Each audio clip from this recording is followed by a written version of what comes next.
We all saw it sprawled across the blackboard the second we stepped into Miss Lovecraft's class. Its wingspan reached from one end of the room to the other, hovering above our heads as if it were about to pounce. Its chalk-scrawled claws looking ready to grab up an unsuspecting student and fly away. What is that ungodly thing? My best friend, Jimmy Pickman, asked. It looks like an octopus, I replied. Miss Lovecraft had scribbled its name over its dome-shaped head, beckoning the class to chant this creature's nauseating nomenclature.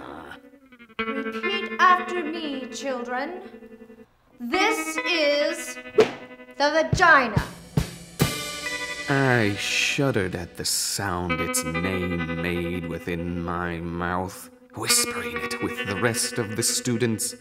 It seemed to seep out from over my tongue, the syllables all soft and moist, as if it had just drudged itself up from some sordid portion of my stomach, buried for centuries under the muck of my meals, rising up towards my teeth on a tide of bile. Now, class, all girls are born with a vagina. The vagina is home for the uterus, shown here, which is where the fertilized ovum develops into a fetus. Suddenly, it struck me. The more we all called out its name, repeating our teacher's incantation for this feminine effigy, the more I noticed how all the girls in the class had begun to shift within their seats. Norween Dunwich popped her hubba bubba right into my ear, the air hissing out from that gummy bubble like a dying man's final exhale. She had been voraciously taking notes, recording every pagan name her high priestess called out. I peered underneath her desk, only to discover her legs spread wide open, fanning her knees back and forth. Something had awoken within her.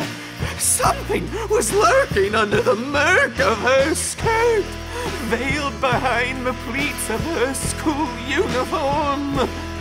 Oh, this wasn't sex ed. No, we were taking part in something much darker than our normal curriculum. This was a ritual, an invocation of evil. Looking back at the blackboard, that powdery rendition seemed to come alive, its fallopian tubes undulating across the wall like tentacles reaching out for me. There was something so hypnotic to its flickering, those ovaries pulsing in a brilliant pink and green. My eyes raced around the room, the sudden shock of realization dawning on me. This quivering deity that Miss Lovecraft had mapped out on the chalkboard was within women! Women everywhere!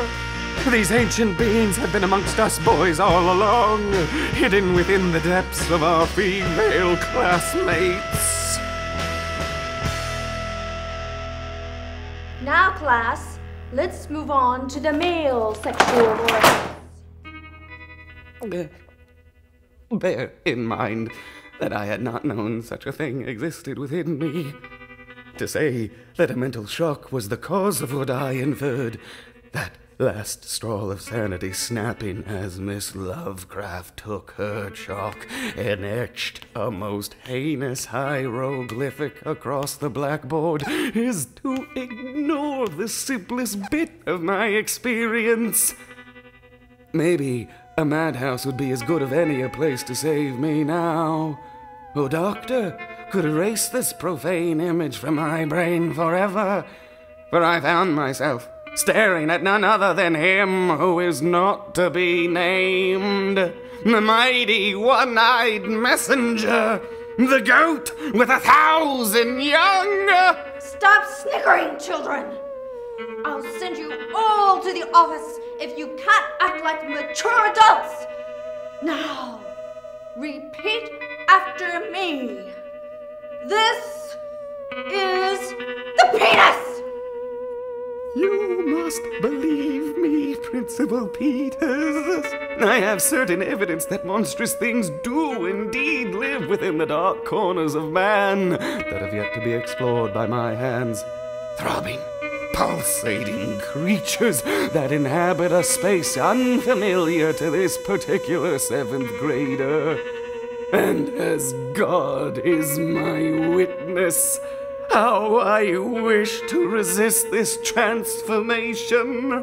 I was the caterpillar combating its own cocoon.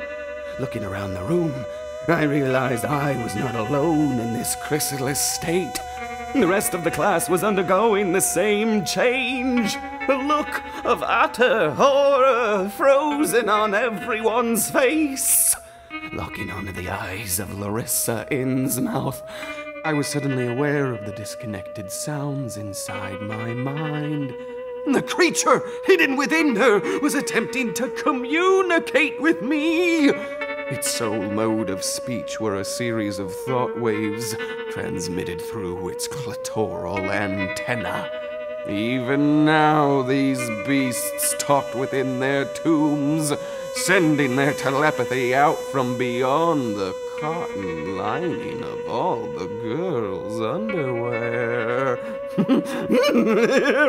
The panic was suddenly lessening within me. I was beginning to feel queerly drawn towards the unknown sea depths of my female classmates. I suddenly felt the compulsion to swim towards that brooding reef of newly grown pubic hair, diving into that black abyss forever!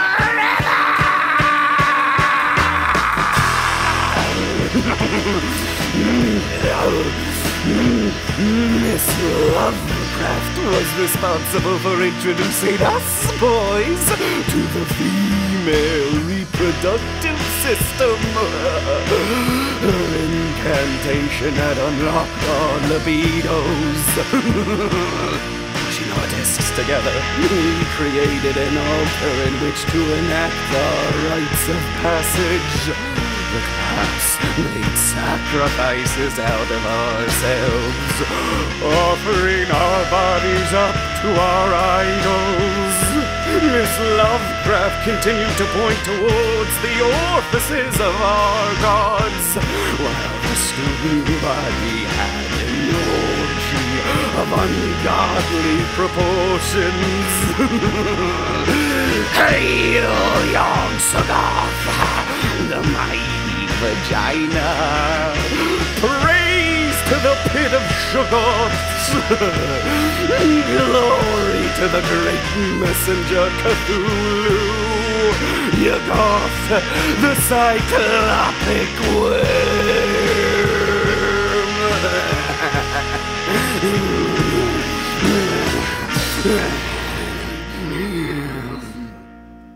Oh, you mustn't think I'm mad, Principal Peters. There's good reason, God knows. I'm lucky enough to still have a scrap of sanity left within me. I have bared witness to terrors that come from beyond the body. Monstrous things that harbor themselves inside the shells of men like you and I. The rest of the 7th grade may not believe me. But later, my peers will weigh each statement I made as I was dragged down the hall, correlating my words with the known facts, no matter how raving, until the entire class asks themselves how they could have ever have believed otherwise. But until then, I myself found nothing but madness in these wild tales that I have acted upon. Even now I ask myself whether I was misled. whether or not I am mad at all.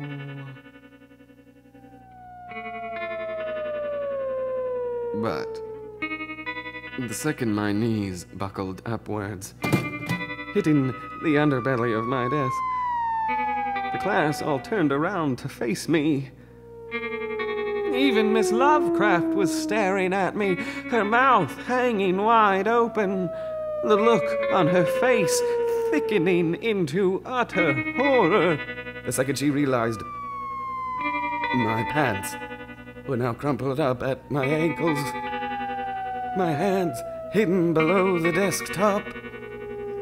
Strips of mother of pearl stretched along the floor, as if some slimy beast had been released from within me, the residue of its escape shining over the linoleum.